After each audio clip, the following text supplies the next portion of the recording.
the thing to talk about, and one of the themes that have been going through almost every speaker, is making a decision. And I think I want to go back for just a minute and talk to you a little about how I made the decision, how I came to it, and what happened because of it. But I was in the business for about 4 months, driving down to Doug Hartman's meeting, taking people in my car. They're telling me how broke they are, how bad it is. I'm waiting for them to sign up so I can become a district or a division that night. And they'd come out of the op meeting room and they would basically say, "It's interesting," which is code for, "No, I'm not going to do it, but I'm not going to tell you right now." And I did that for about 4 months, 3 or 4 months. And then I had a chance to go to Vail, Colorado and hear Art Williams speak. I had no idea what he looked like. I mean, I thought he was a New York City businessman. I got to this little meeting, and there was this kind of heavy-set, bald-headed guy, you know. And I thought he was like the hired speaker or something. And he started saying things I had never heard before. He said, "You know, I don't know if we can make it. I don't know if we'll win. I don't know if we can keep the banks paying commissions. But if we do, I promise you can make all you possibly can. Be all you can be. Call your own shots. Be your own boss. Be somebody you're proud of." And it was like I was in a bubble, and it was me. And there was nobody else he was talking to. I mean, it just struck me right inside. And I didn't know that I was waiting for something like that all my life. Just like there are people all over Northern California, Northern America, waiting to hear something like that. They haven't heard it yet because we haven't told them. You know, and I knew that just wanting this, just hoping this amounts to nothing. It's doing something. And I knew I had to make a decision right then and there. And I went up to my little hotel room, and I paced around the desk over and over and over again, and I knew, and I picked up the phone, I called my boss, and I quit my job. And understand, I had no money in the bank. It took me 9 months to get that job. I didn't tell my wife. There's nobody that loved you would say, "I think that's a good decision. I think that makes a lot of sense, Mike. You've made 2 sales so far. You ought to give up everything, go full time." These decisions are made alone. You know if it's right for you and when it's right for you. And rather than feeling, when I quit, rather than feeling like, "Oh no, the pressure's on," it was exactly the opposite. It was like somebody lifted all the weight off of me. I was free. And that was my first experience of what it was to be totally committed and what freedom it brought in your life. It's exactly the opposite of what the world teaches us, which is you keep your options open. Always, be committed to one thing. It sets you free. It helps define who you are. It gives you a peace and a joy. And when you know that's who you are, when things go wrong, which they surely will, when things don't turn out exactly the way you want them to, as they surely will, you won't use that time to reevaluate your commitment, to reevaluate whether you should continue, because you've already made your mind up on that. That is finished and that is done. And making that commitment has given me what? That decision, $96 million later. What if I'd have listened to everybody else? What if I'd have asked for advice? Wouldn't have happened. So you have to come to the same conclusion. You have to come to the same conclusion that this is who you are, this is what you're about, and this is what you're going to do. And if it's not utter and absolute, it's almost of no value. You know, I went up my room, and one thing I did is I prayed. I prayed because I knew that I didn't really have the talent or the ability or the history or anything else to suggest that I would end up on this podium. But I knew, but when you know this is where you belong, this is where God wants you to be, you have some strength that you don't normally have. And He didn't bring you here or me here to shame you or humiliate you or frustrate you. If you do your part, things will happen. So at any rate, when I got there, then I went about building an organization. I understood immediately that this is not about me learning to go out and be a salesman and making some money, because as soon as I walk off walk out of the house, I'm unemployed again. I got to go find somebody else and do it again. So I went out and trained and recruited as fast as I possibly could. It was my sole focus. It's all that I did. And there are people all over North America that would do this if they knew it was here. They would be our future leaders. They would explode. They'd set our company on fire. But they don't know we're here because you don't tell them. You need to recruit every day, and not as some financial planner. You need to talk to them with your heart and the enthusiasm about building a business, about making overrides, about becoming part of this family of Primerica, to tell them what you like about it. Is it freedom? What is it? You show your passion, and people will begin to be attracted to you. They'll want to be part of your organization and what you're doing. You know, everybody here, everybody in the world is born with certain gifts. You know this if you have kids.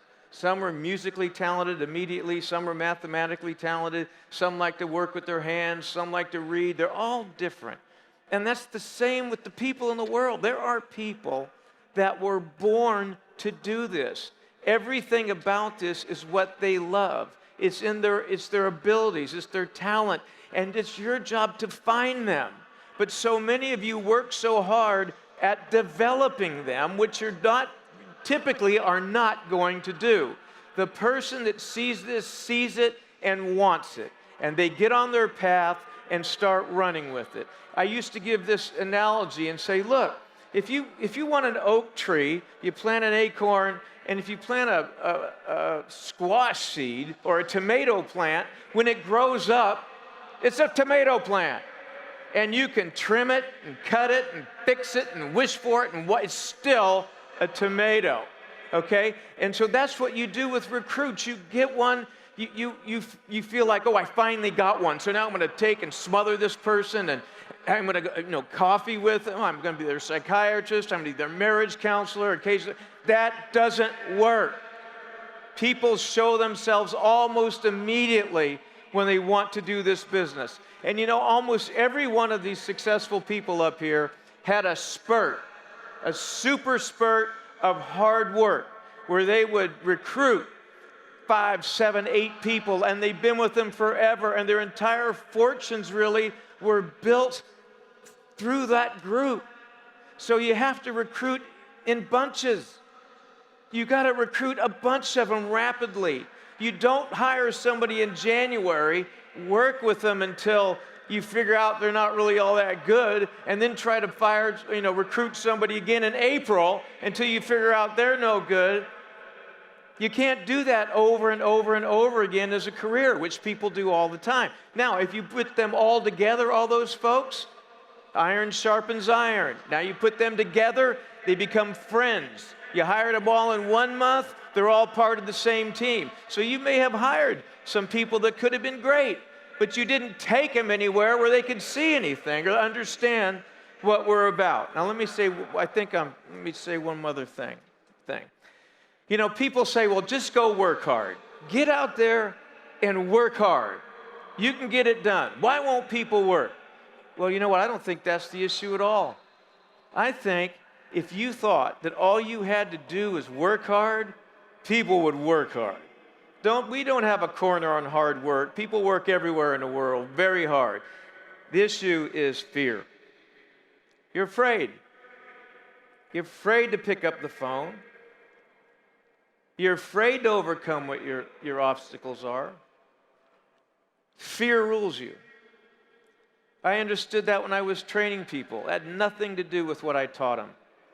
I'd sit them at the kitchen table and show them. Had nothing to do with what I taught them. It had everything to do with them getting over that fear and getting some confidence. You have fear. And let me tell you, that fear is red on your face. People know it. And the only way you can solve that issue is by facing it. You face the fear. You gain the confidence. And the only way that I know that you can do that here is sit at the kitchen table enough to get it done. Like getting your diploma. You sit down 25 times at a kitchen table, and I promise you, you'll be a different person. You won't feel the same, act the same, talk the same. You'll have confidence, tremendous confidence, and people will see it in your face, and they'll start saying yes to you instead of no or maybe. It's the confidence that you need to build. And your eyes will look different, your talk will look different, your results will be different. But it takes courage to get there, doesn't it? You know how many of you feel insecure about it?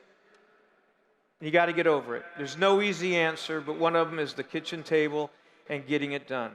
Once you do that, you'll never leave. And maybe for some of you, that's some of it, lack of confidence. And some of you come here and in the audience where your whole background, people say you can't win and you can't do this, and maybe you've been abused. I don't know what it is, but all I know is I don't care who you are, here you can win. You got a company and a whole organization whose whole mission is to help you win, to let you start over. It doesn't matter where you come from. This is like a brand new start for anybody who wants to start again. Doesn't matter the mistakes you made, doesn't matter how good you were at it, doesn't matter what college you went to, it makes no difference. You can start afresh and begin to build your life in a great, good, solid way. So show the courage. Show the courage it's going to take to win. You should come back to this meeting this evening with joy, with happiness, because you made that decision. You can be completely ready to go in 6 months. Confidence and raring to go. Doesn't matter who you are. We've talked so much about how great we are. It's hard for me to even explain the kind of things Martin and I have been able to do, the place we've been able to go, the incredible friends we have been able to make, the sense that you're doing something that's good, that's right for people, for the widows, for the kids, for their future, for their savings. What a place to be. When you're in line with us, there is nothing wrong with your life. You're giving every minute. You're encouraging every minute. You're loving every minute. You're winning it's an unbelievable place. So I want to encourage you sometime between now and tonight to make that decision, whatever it takes. Make it with your significant other. Sit down, and this is the final stop for you. This is the end. You are now a Primerica, the American. This is not a means to an end. This is the end. That's where you have to be. And it's fun. It's exciting. It's awesome. Coming up here with 48 other awesome people to get this Circle of Champion rings is just a tremendous honor. And you look at those folks, and I see their history, and I know what they've done, and it's hard not to cry after almost every person gets up there, because we know what some of these folks have gone through. And this ring is special. But there's another ring, and there's only one of these.